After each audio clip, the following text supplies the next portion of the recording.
3 of this data science course, we would be looking into exploratory data analysis, EDA, under the following units: understanding datasets, data visualization techniques, using Matplotlib and Seaborn, and statistical summary and insight. Understanding datasets, the goal of EDA. Exploratory data analysis, commonly known as EDA, is a critical initial phase in the data analysis process. It involves examining the data sets, often using visual methods and summary statistics to understand their main characteristics, uncover underlying structures, and extract key insights before applying formal modeling techniques or drawing definitive conclusions. The fundamental goal is to become thoroughly familiar with the data. Purposes of exploratory data analysis. The purpose of exploratory data analysis is multifaceted. It aims to A. Uncover patterns and trends. That is, identify relationships between variables or trends over time that might not be immediately obvious. Spot anomalies and outliers, which involves detecting unusual data points or errors that could affect analysis quality. C. Test initial hypotheses. Check assumptions about the data and formulate preliminary hypotheses based on observation. D. Assess data quality. Evaluate the completeness and correctness of the data, informing necessary cleaning steps. E. Extract important variables. Identify which features in the dataset seem most relevant to the problem being investigated. F. Inform modeling choices. Insights gained during EDA can help guide the selection of appropriate statistical methods or machine learning algorithms for later stages. Exploratory data analysis is crucial because it lays the foundation for robust and meaningful analysis. By thoroughly exploring the data first, analysts can avoid pitfalls caused by poor data quality, make more informed decisions about subsequent steps, and ultimately produce more accurate and reliable results. It is best viewed not as a rigid set of procedures, but as an iterative cycle and a state of mind characterized by curiosity and investigation. This cycle involves generating questions about the data, seeking answers through visualization and transformation, and using the findings to refine existing questions or generate new ones. Two fundamental questions often guide EDA, which are: what type of variation occurs within my variables, looking at individual features, and what type of covariation occurs between my variables, looking at a relationship, the variation and covariation. Data visualization techniques. Overview of data visualization. Data visualization is a cornerstone of exploratory data analysis. It involves representing the data graphically through charts, plots, and maps, transforming potentially complex numerical information into easily understandable visual formats. This visual representation makes it significantly easier to identify patterns, trends, relationships, and outliers that might be hidden within raw table of numbers. Visualization serves a dual purpose. It aids the analyst in understanding the data during the exploration phase, and it provides a powerful means of communicating findings and insight to others, including non-technical audiences. In the Python ecosystem, Matplotlib is a foundational library that provides a wide range of tools for creating static, animated, and interactive visualization. It offers detailed control over plot elements. Seaborn is another popular library built on top of Matplotlib.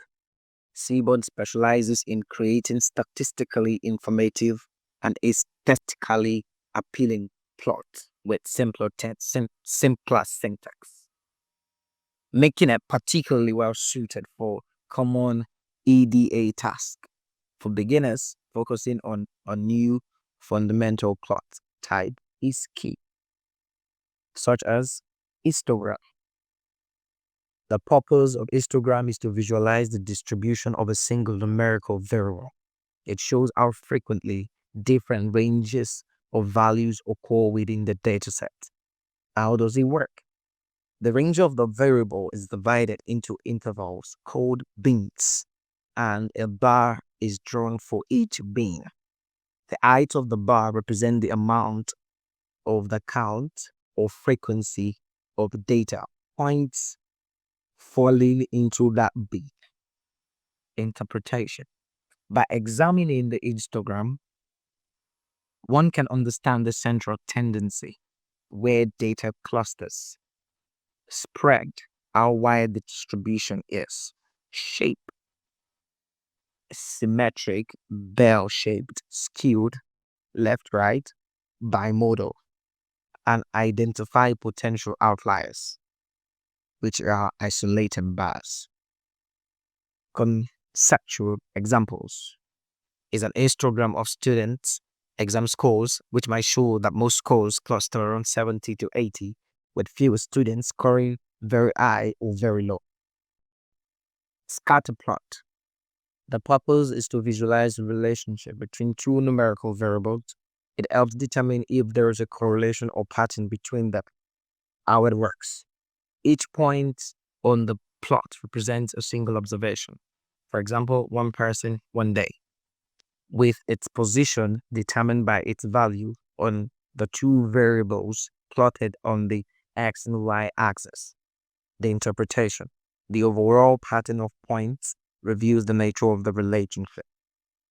Positive correlation. Points tend upward from left to right as one variable increases, the other tends to increase. Negative correlation. Points trend towards left to right as one variable increases, the other tends to decrease. No correlation. Points are scattered randomly with no discernible trend. The tightness of the point around the potential trend line indicates the strength of that relationship. Outliers appear as points far removed from the main cluster. Statistical summary and insights. Alongside visualization, basic descriptive statistics provide numerical summaries of datasets, key characteristics, completing the insights gained from plots.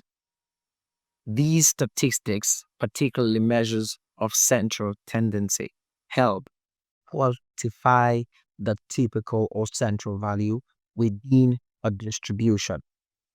Understanding these simple measures is fundamental for summarizing data effectively. The three most common measures of central tendencies are mean. The mean is the arithmetic average of a data set. It is calculated by summing all the numerical values in the dataset and dividing by the total number of values. The characteristics. The mean uses all data points in its calculation. However, it is sensitive to outliers, extreme values, which can significantly pull the average towards them. Secondly, median. The median represents the middle value in the dataset that has been ordered from least to greatest. Calculation. If the dataset has an odd number of observations, the median is the single value in the middle position. If there is an even number of observations, the median is the average of the two middle values. Characteristics. The median is less affected by outliers and skewed data compared to the mean. This makes it more robust measure of central tendency. For distribution that are not symmetrical, such as income data, where a few very high earners might inflate the mean. 3. Mode. A definition. The mode is the value that appears most frequently in a dataset. Calculation. It is found by counting the occurrences of each value and identifying the values with the highest count. Characteristics. A dataset can have one mode that is unimodal, two modes that is bimodal, multiple modes that is multimodal, or no mode if all values occur with the same frequency. The mode is the only measure of center of tendency that can be used for categorical data or nominal data. For example, the most common eye color. It is not influenced by extreme values. These three measures offer different perspective on the center of a dataset. The relationship between them can also provide clues about the data distribution in a perfectly symmetrical distribution. The mean, the median, and mode is approximately equal. Understanding these basic statistics and knowing when each is most appropriate is crucial for interpreting data accurately during exploratory data analysis. Below are recommended resources for further reading on Module 3. In conclusion, EDA is the process of investigating data using visualization like histogram and scatter plots, and basic statistics like mean, median, mode. To understand its characteristics, find patterns, and generate insights before formal modeling. All right, so in this video, we're going to be talking about data types in Python, right? Data types are the classification of the data that you're storing. These classifications tell you what operations can be performed on your data. So we're going to be looking at the main data types within Python, including numeric, sequence type, set, Boolean, and dictionary. So let's get started by writing some of this out. And first, let's look at the numeric. There are three types of different types of numeric data types. We have integers, float, and complex numbers. Let's take a look at integers. So an integer is basically just a whole number, whether it's positive or a negative. So an integer could be a 12, and we can check that by type right on here.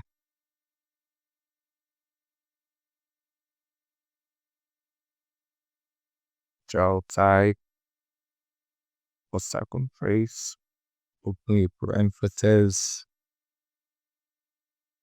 close parenthesis, type 12 is going to give us integer. If you also say a negative, right? It's also an integer. So we can also perform basic calculations like minus 12 plus 100 plus 100. It also tell us it's an integer, right?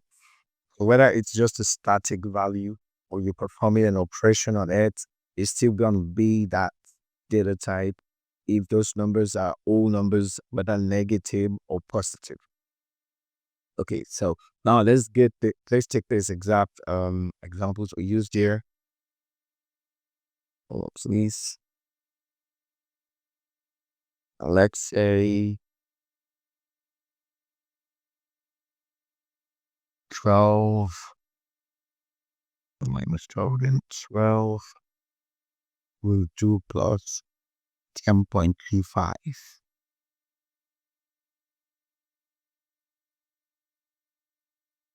So what we run this is the login.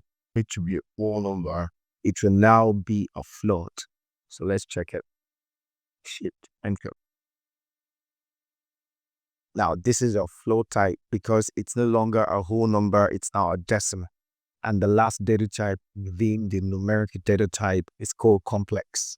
So let's copy this right here. Let's paste it. Sorry. Let's fix that here.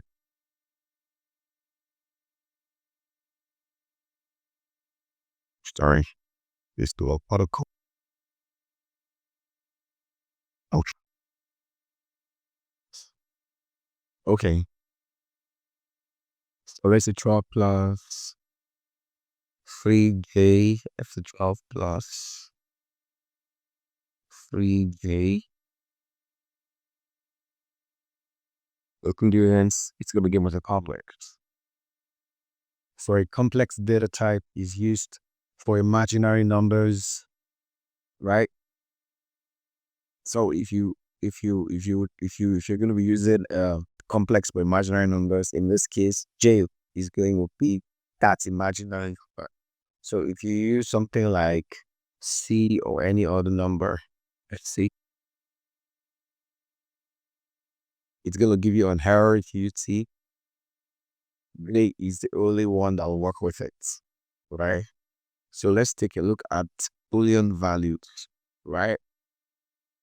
So Boolean data types only has two built-in values, either true or false. So let's go right down here. Let's say type parentheses, close parentheses, true. And when we run this, it's gonna say boot. Sorry, the moment please. It's true, not type. So when we run it, moment please. Okay, typing true. Let's run that again. So it's gonna say boot, which stands for Boolean. So we're gonna do the exact same thing with false. But that's also Boolean. A moment please. False. That's also Boolean. And this can be used with something like a comparison operator. So let's say a moment, let's say 1 is greater than 5. Let's check it. It took him not a Boolean because it's telling us whether one is greater than 5. So let's bring that right down here. Down here, let's run them. This would give us a false, so it's telling us that 1 is not greater than 5. And just as we got the false, we can say 1 is equals to 1. Sorry. 1. And then you give us a true. Sorry. Let's run that again.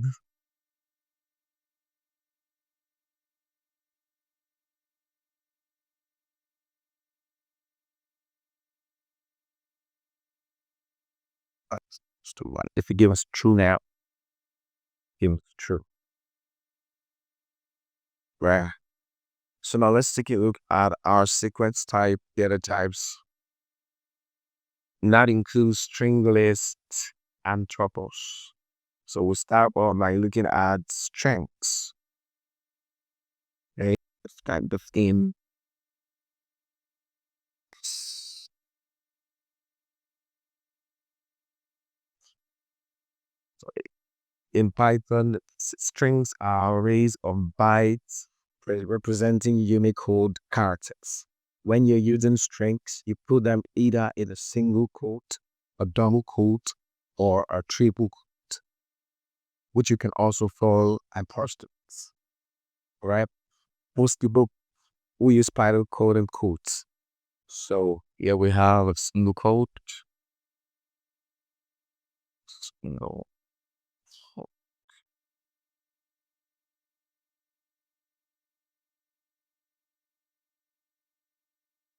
Single quote. That works well. And we can also do a double quote.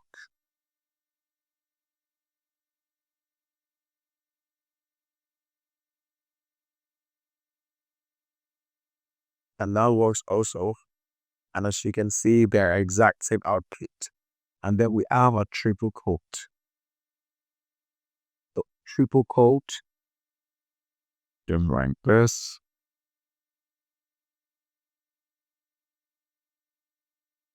And this is called multi-line, right? So meaning it,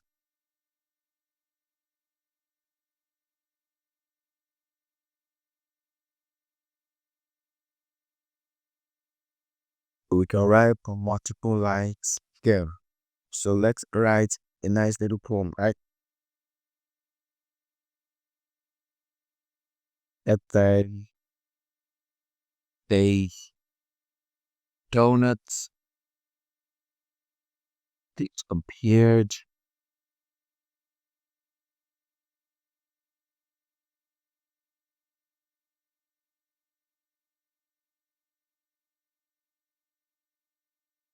while I still while I'm searching for ticket.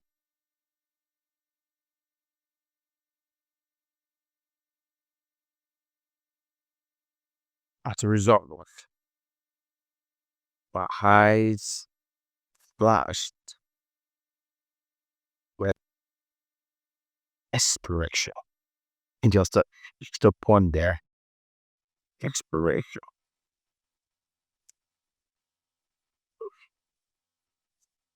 As it no longer exists on this day.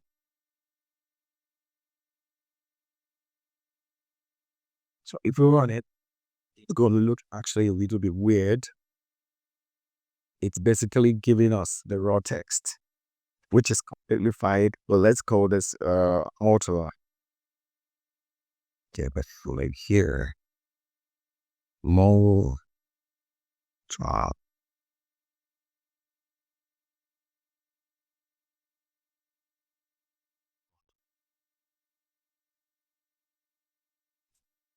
So we're going to call it this variable multi.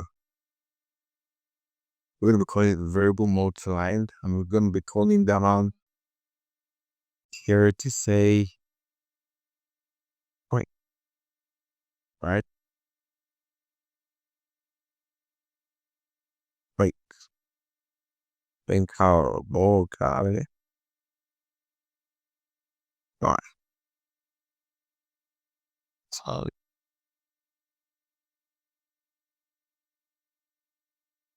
say this. So let's bring it out more tonight. So let's see.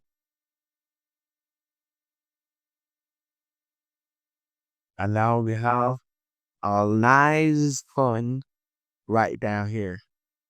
Now, something you need to know about the single and double quote is how they're actually used.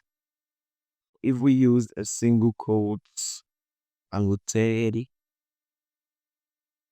I am always a moment, please. Okay. I'm always what happens.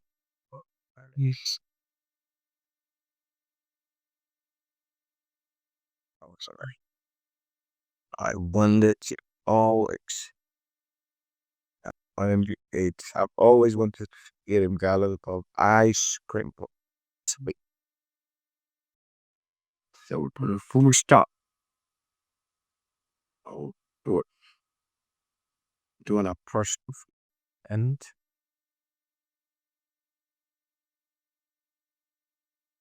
obviously something went wrong here. Right?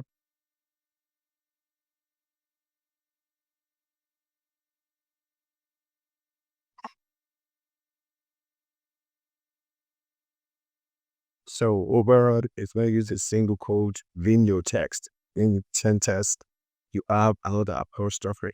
It's gonna give you an error.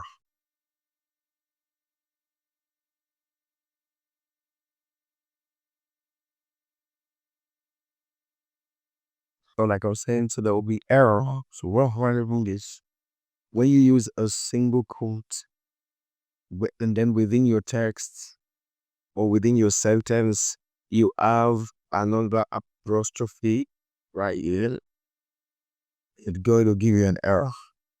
So what we want to do is whenever we have a quote in it, we need to use a dot quote. This dot quote will negate every single quote you can have within your statement, like we have here. They will, however, negate another dot quote. So you need to make sure you aren't using a double quote within your sentence.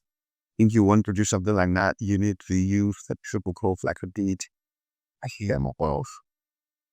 So you can do double quote, right? Okay, ma'am, please. Say you want to have double quotes within your sentence. Still like this. So you keep just add it.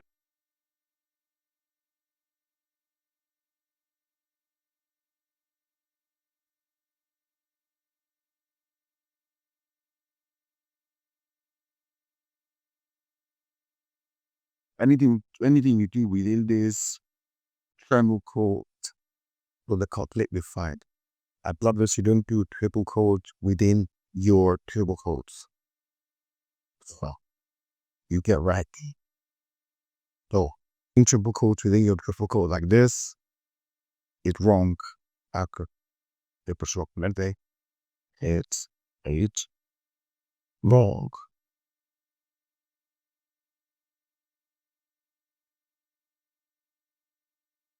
So it doesn't work exactly again. You just have to understand how it works. But it's kind of off. You just have to use the proper apostrophes or quotes within your strings. So just to check this, more brief, okay, let's run this. You have that. So just to check this, we can always say, here is our multiply, and we can always say more brief.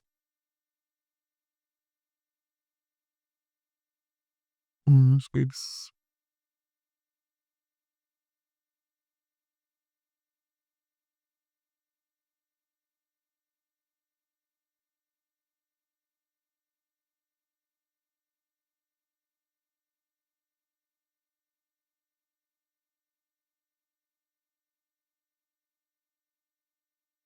And it's still a string, right?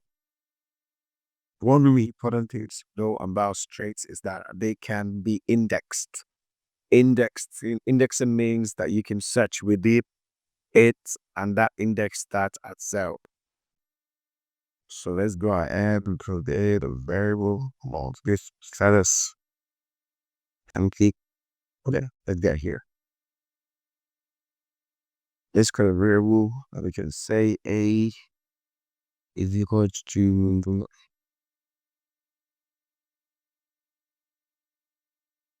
let's say the popular hello code. Hello code.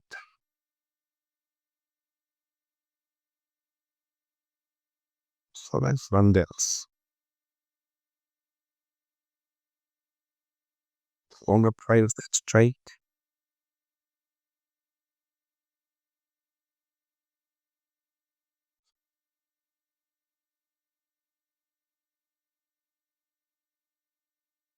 Element straight. Okay.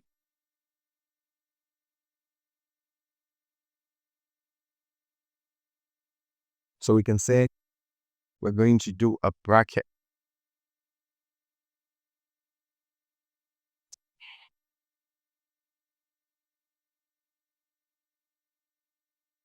The same bracket.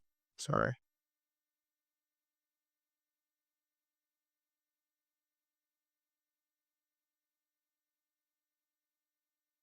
So now we can pass through out our string using the index. So all you have to do is to do a color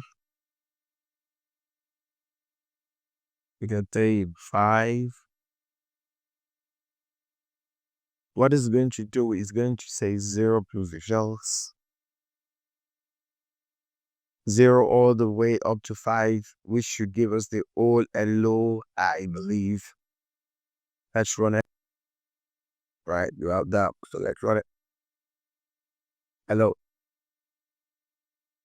And it's giving us the first 5 positions of the string.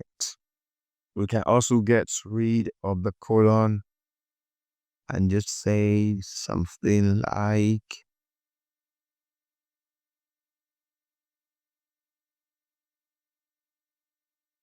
let's run it. It's actually going to give us position 5. So let's have it from here, right?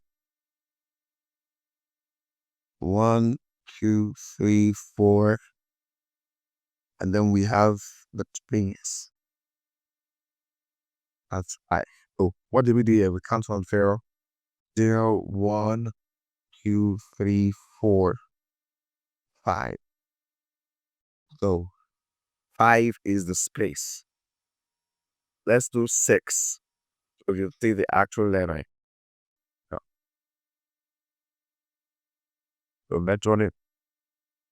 So that is our W. We can also use a negative when indexing through our strings. So we could say -3.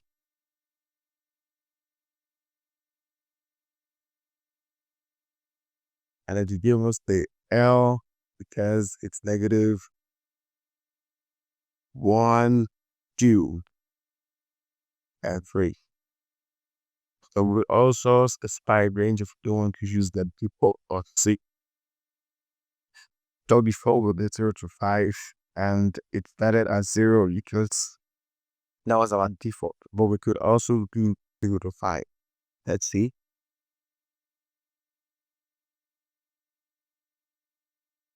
Let's run it. So we go with these button 0, 1, 0, 1. So we have L as 2, L, 3, O, 4, and the string is at 5. Right? But we can also multiply strings and we can add this L word. So let's do if A times 3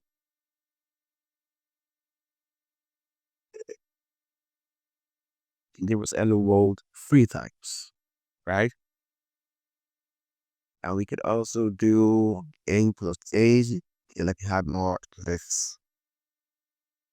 I will do A plus, sorry, A plus A.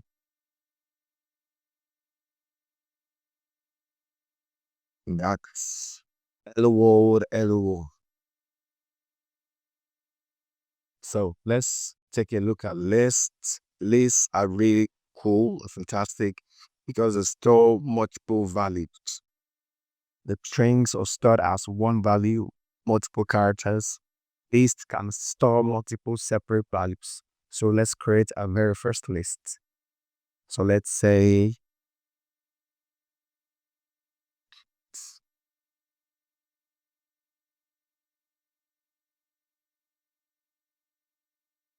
that we with a bracket. It means this is going to be a list. The bracket means this is going to be a list. There are other ones like a weekly bracket like this. And the parentheses include family as well. These denotes that there are different types of data types. The bracket is what makes a list. Right. So it is super simple. Saying 1, 2, 3, 3. And we'll run this.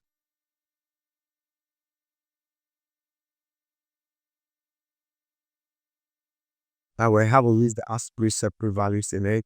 The comma then this denotes that they are separate values. A list is indexed just like a string is indexed.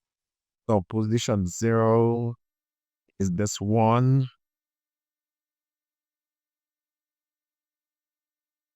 Position 1 is the 2 and position 2 is the 3. So to create again, so position 0 is this one.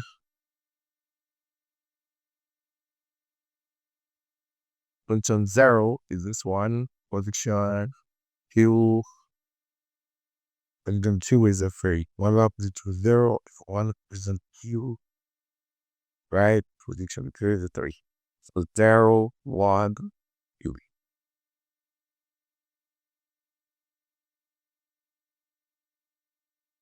So now how we made this list, we didn't use any codes because these are numbers. But if we wanted to create a list with string values, we have to do it with our codes. Something like codes, cookie dough. And we'll do a comma, separate the values. Sorry. They'll say strawberry. Let's add one more. Separate comma.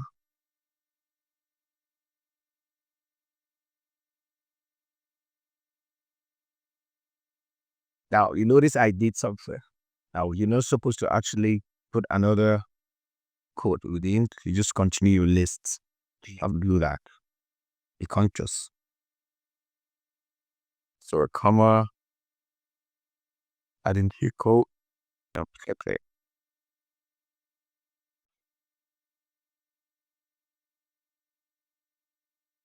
So okay.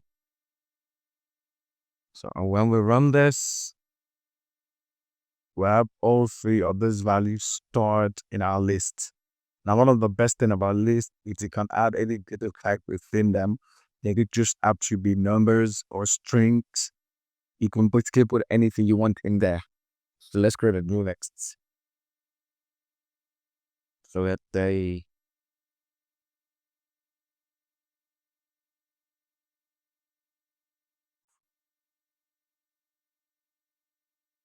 then we do free.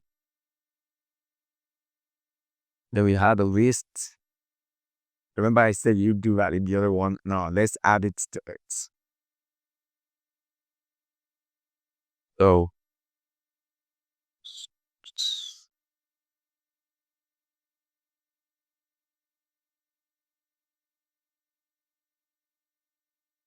comma.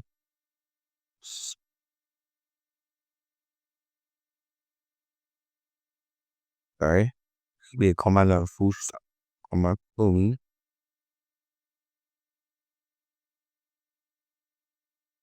Put that on the list. Put how to do the value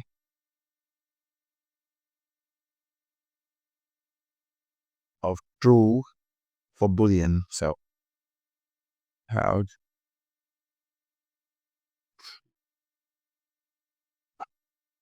are we shift enter? We just created a list with several different data types within one list. Now let's take this one right here with all our different ice cream flavors. So I'm just gonna say iris underscore cream is equals to by this list. Now, one thing that's really great about list is that they are changeable actually. That means we can pick the data in here. We can add and remove items from the list after we've already created So let's go and take ice cream.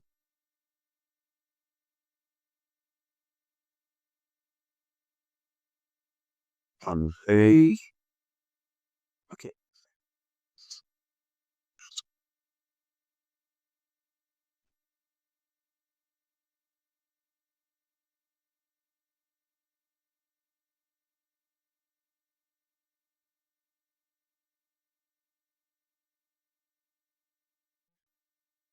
So the fix is, so this is going to append it to the very end of the text. We'll do, okay, open parenthesis. So let's say sound come.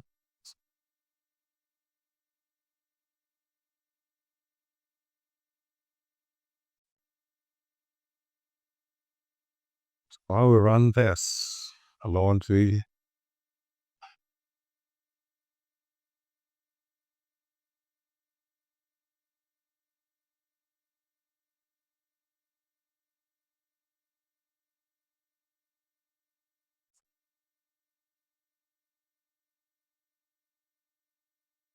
So what we run on this, and we call it just like this. If you're gonna take this list, add sort of carbon to the end, and okay, I'm waiting for it.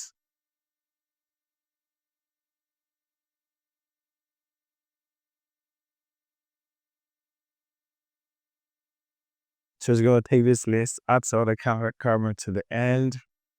We'll print it off. You can see it, as you can see, it was added to the list.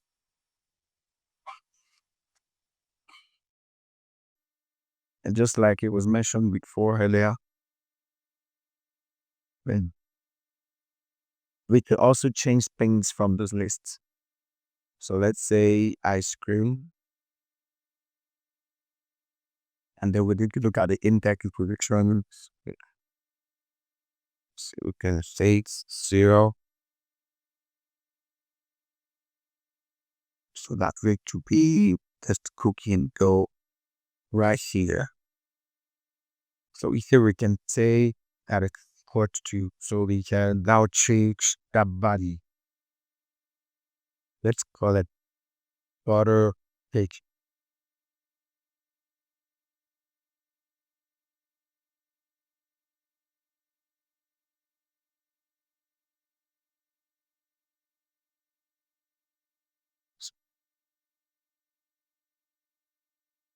All right. Now we can see the cookie dough is changed, or rather was changed to butter pecan. Another thing is that you saw just a little bit ago, there was something called list. Where is it? Something called a list within a list. Basically, a nested list.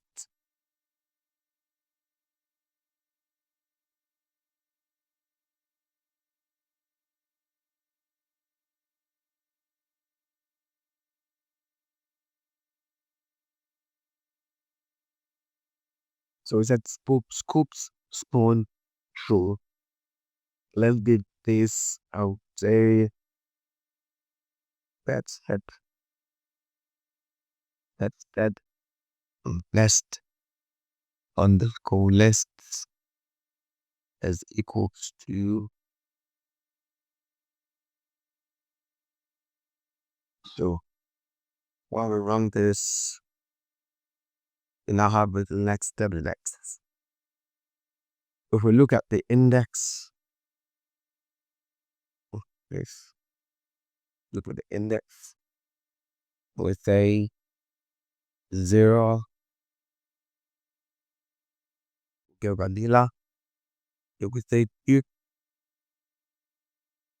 we get coots and spoons. Now, since we are a list within a list, we can also look at the index of that nested list. So let's now say 1. That should give us just 4. And you can go on and on with this. You can do list within list within list, and all of them will have indexing that you can call. So let's come down here to start taking a look at course.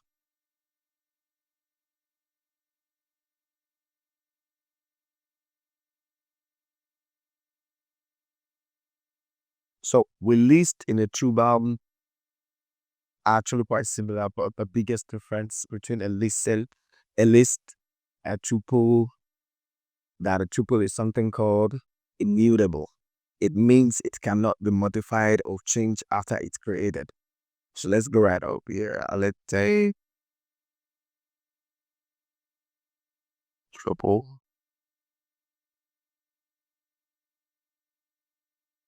Let's run out here first tuple. Let's say equal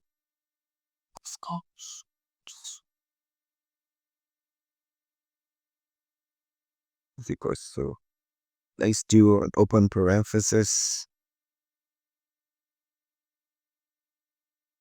Okay.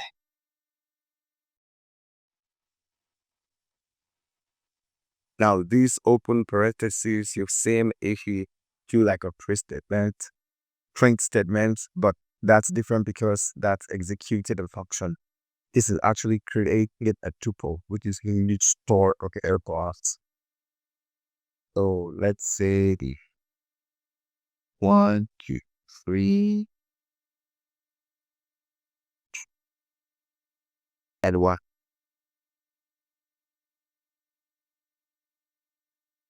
So let's go ahead and create that.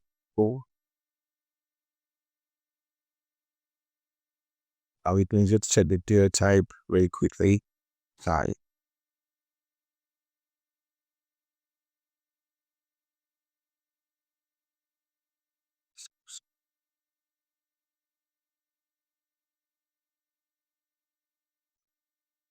Right?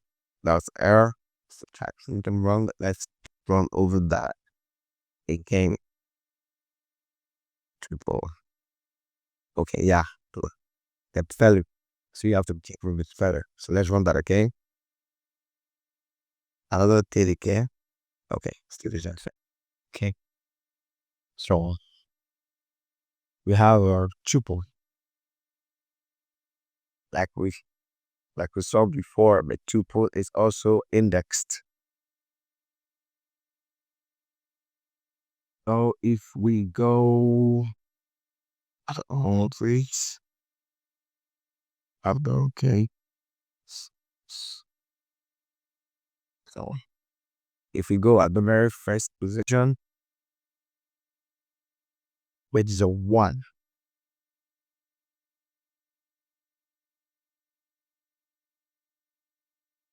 you'll get the output of 1. But you can do something like, let's say, step and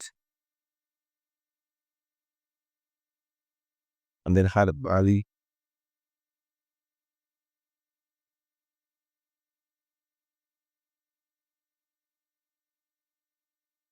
Reflect 3. Definitely for effects. Now, let me say, give the object has no attribute append, because you cannot change or add anything to tuple, just like we were talking about before. Typically, people use tuple for when data is never going to change.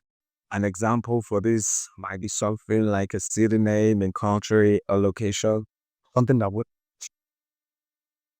They definitely have their use cases, but I don't think they're as popular as just using a list. So now let's scroll down, start to get a look at sets. Then we have a few more cells, but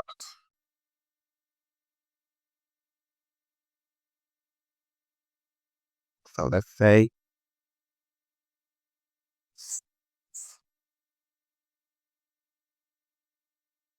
or a set is someone similar to a list in a tuple, but they are a little bit different for in fact there that they don't have any duplicate elements. Another big difference is that the values within a set cannot be accessed using an index because it doesn't have an index, because it's actually unordered. We can still look through the items in the set with something like for loop, but we can access it using the brackets and then accessing its index points. So let's go ahead and create our first set. So we're going to say delete on open.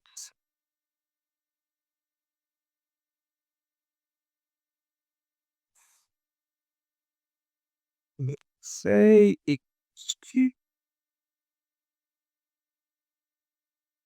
And to create a set, we're going to use the swing it bracket.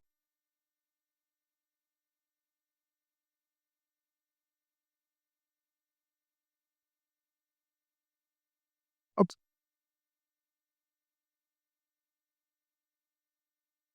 Oh, these actually, I don't think there's actually a name for it, but to take over type of file that's a lesson, let's just call it something. Let's go squiggly. That's squiggly.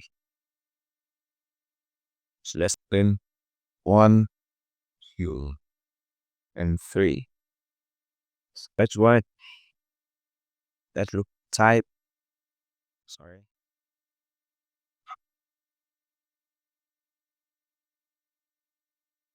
That's then paint.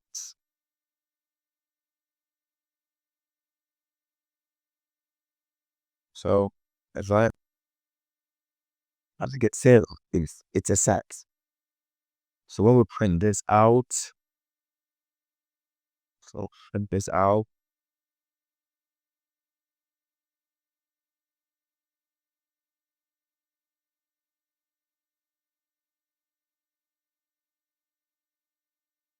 It's gonna be 1, 2, and a 3. And those are all the values within our set. But if we copy this,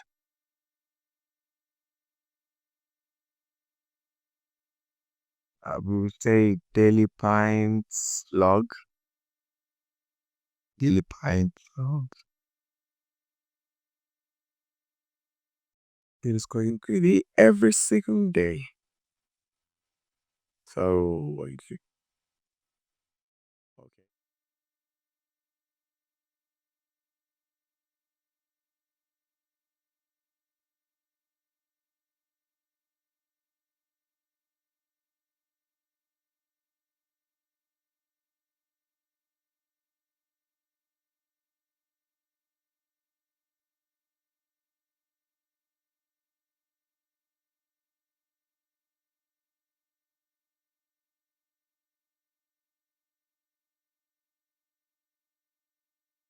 So when we run this, I'll do the exact same thing for a moment.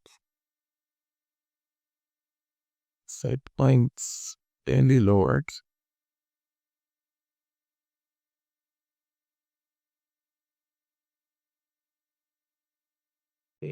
And our daily underscored log.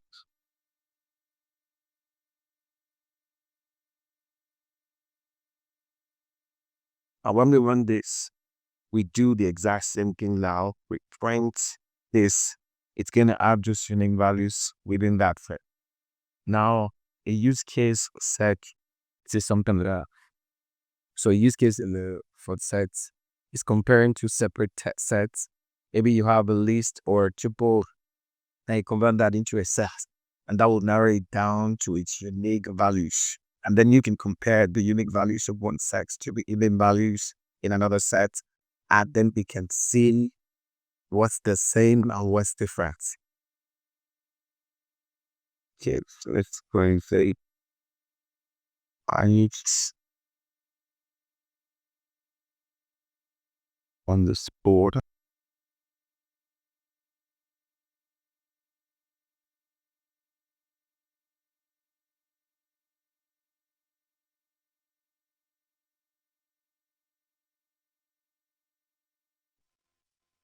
On army stairs.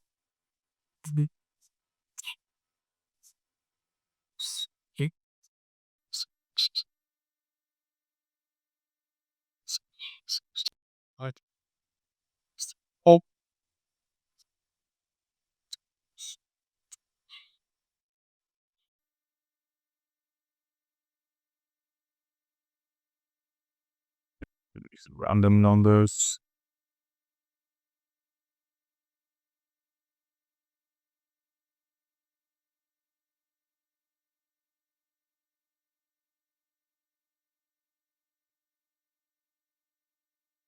So this is my daily log, and this is my like daily log. Now we can compare these values. So let's go right out here. Let it print.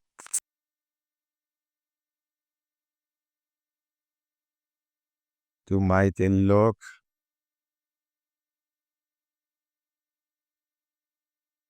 Do my daily log. Checklist. I did log. We'll do something here.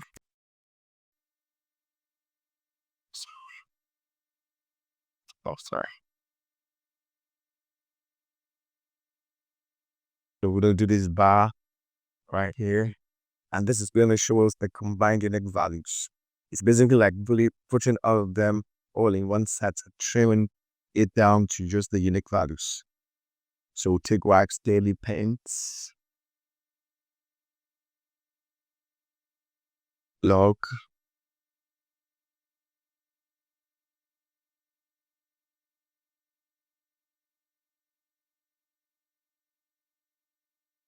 so all we run this, which goes to see all the unique value all the time. You can see 0, 1, 2, 3, 4, 5, 7, 8, 5, 12, 34, 31. So these are all the unique values between these two sets. So we can also do another one.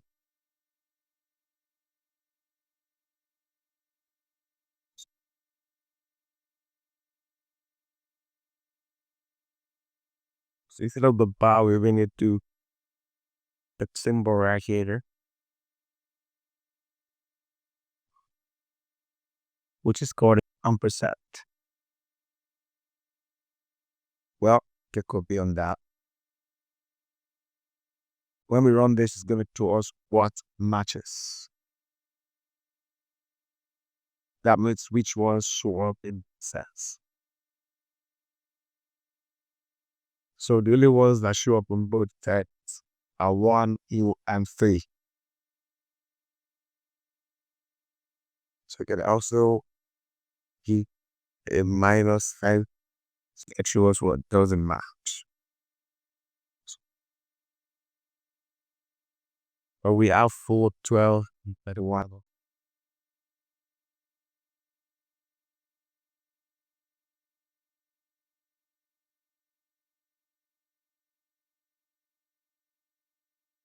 This one of the numbers that was in our wife's daily paint log. It's in that's 24. That is the wife's daily paints. So when we subtracted the values, so left to refer to this and take daily paint log. So wife's daily paints. Okay.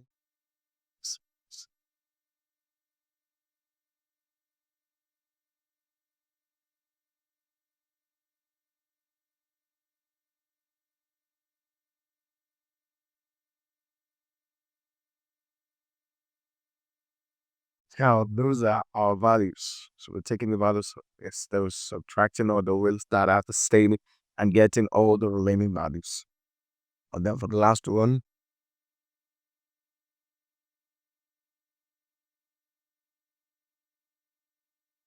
keep overwriting. So bear with me. Let's roll this again. So right here. Or not.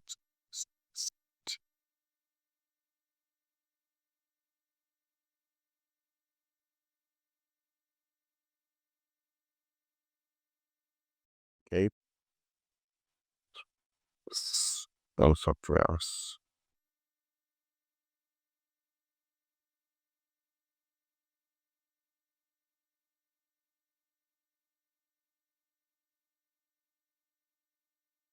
Let's get the complex.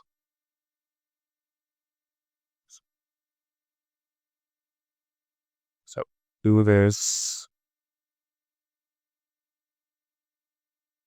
Okay.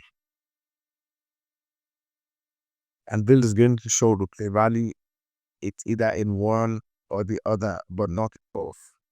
That's what it. Those values are completely unique only to each of the texts. Now, the very last one we're going to look at in this video is dictionaries.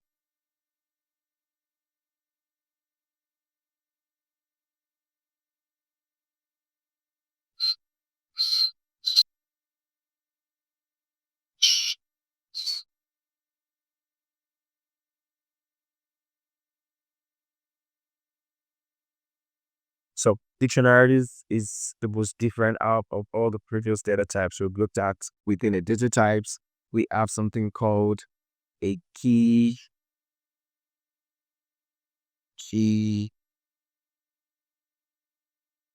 value pair. That means when we use a dictionary, it's not like a list where we just have value, comma.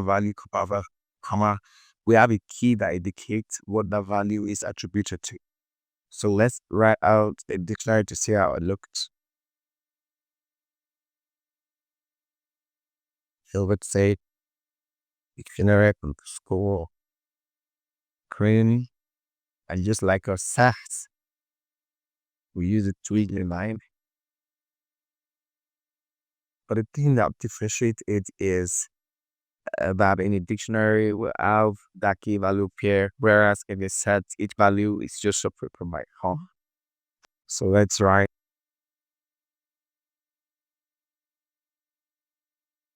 name, and this is our key. This is our key, and when we show color, we put our value. So we're gonna say, okay, Alex, a bird. And we separate that key value pair by comma. And then we can do another key value pair. So say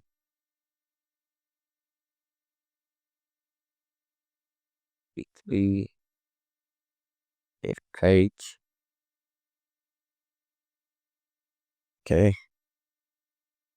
And the color and say 5 or it will do portable nine. Favorite ice. Fine. So we're gonna do list. So within this dictionary, we can also add a list. So please.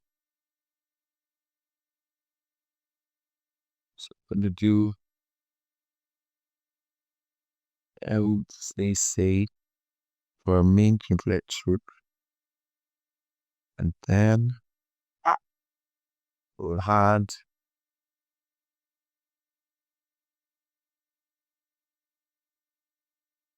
sorry ultimate.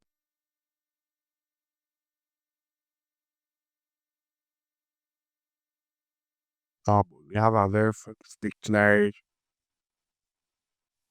So let's copy that's M1. And let's just about a type. Right.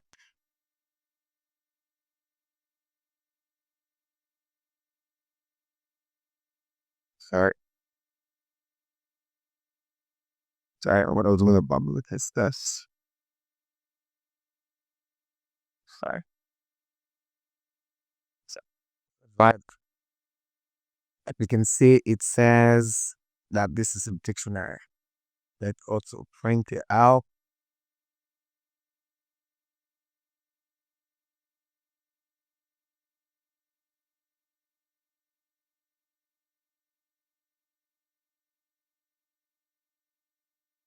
Now, if we want to, we can take our dictionary code, pay dot values.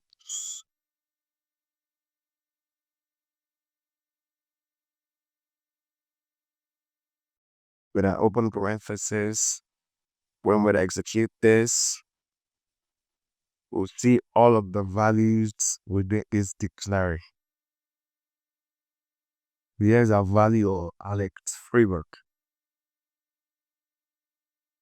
5, so it hits.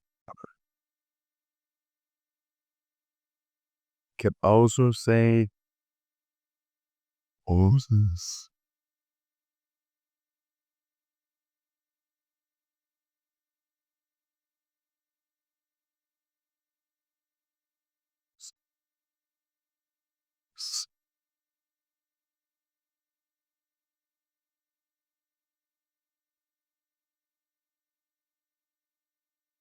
When we run that, all the keys, the main weekly intake and favorite ice creams. In it. And we can also say the items. Items.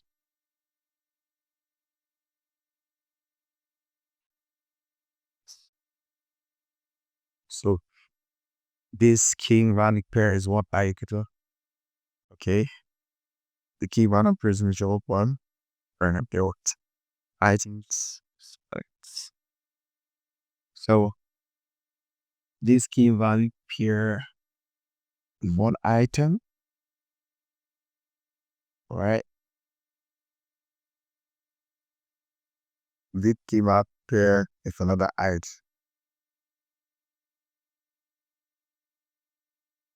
One difference between something like a list and a dictionary is how you call the index. So you can't call it by doing something like let's this is a key.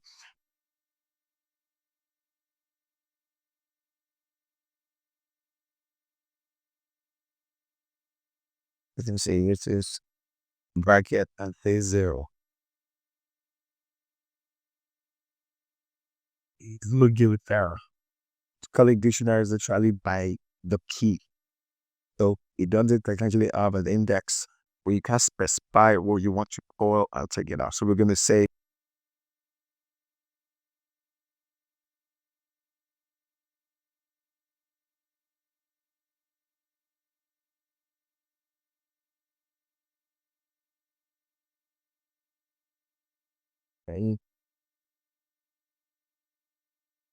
and it's gonna call this key right here.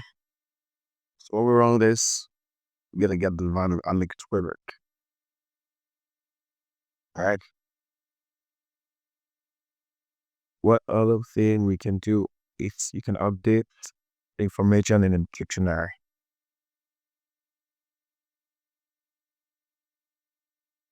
Weekly count with some other tape data types. So for this from there, which was Alex Framework, right? Let's say Framework.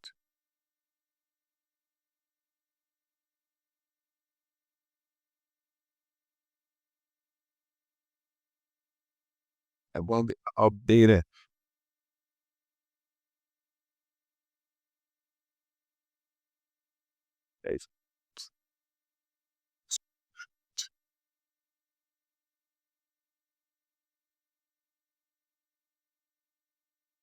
Say frames, dictionary.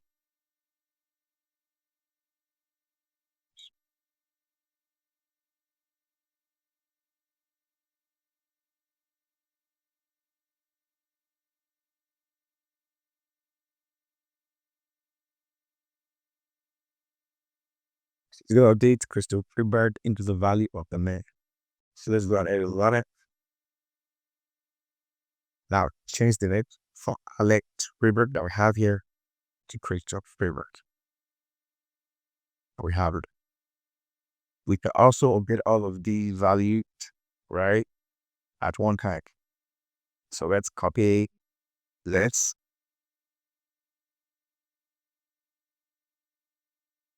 Let's put it right off here. Let's take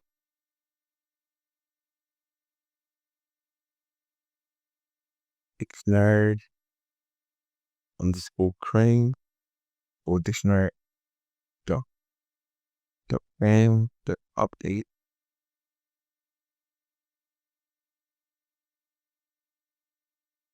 I'm gonna put a parenthesis around that.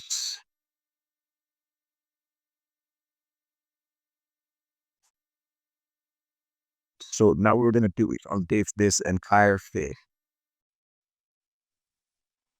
So this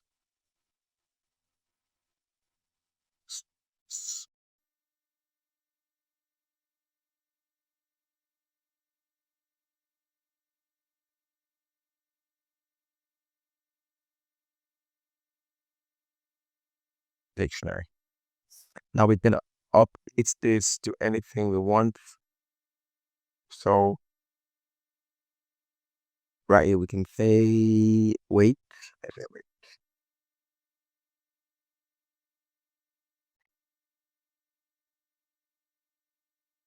So it actually the infinite right.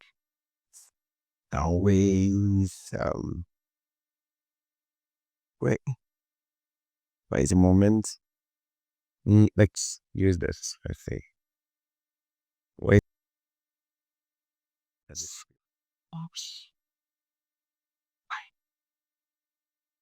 So let's roll this.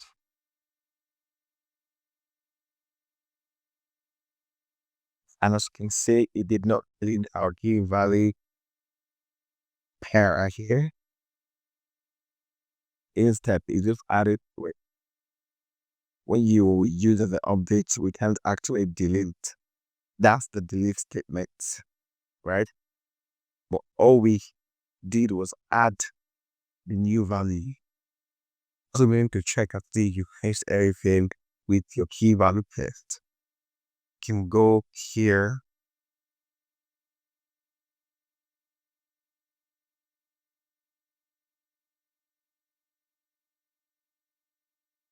If you want to delete, let's say EL, that stands for delete.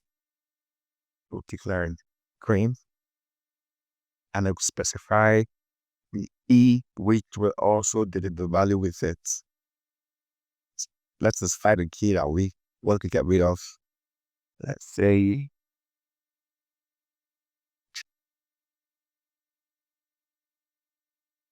so let's print that again.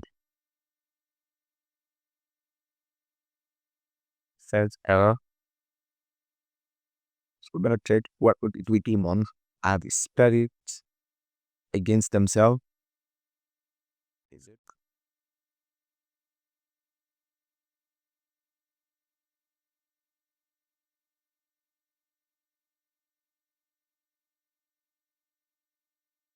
Okay, as you can see, so we love using weekly intake. So delete weekly intake.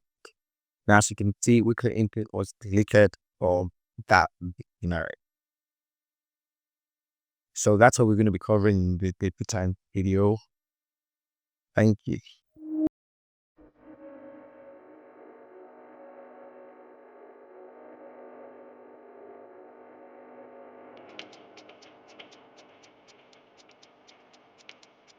For watching. If you found this video helpful and you're passionate about learning, don't forget to hit that subscribe button. We share practical tips, deep dives, and step-by-step guides to help you grow your knowledge and skills. You can also visit our website through the link below to access engaging courses. So if you're ready to keep learning and stay ahead, subscribe now and turn on the bell so you never miss a new video. See you in the next one.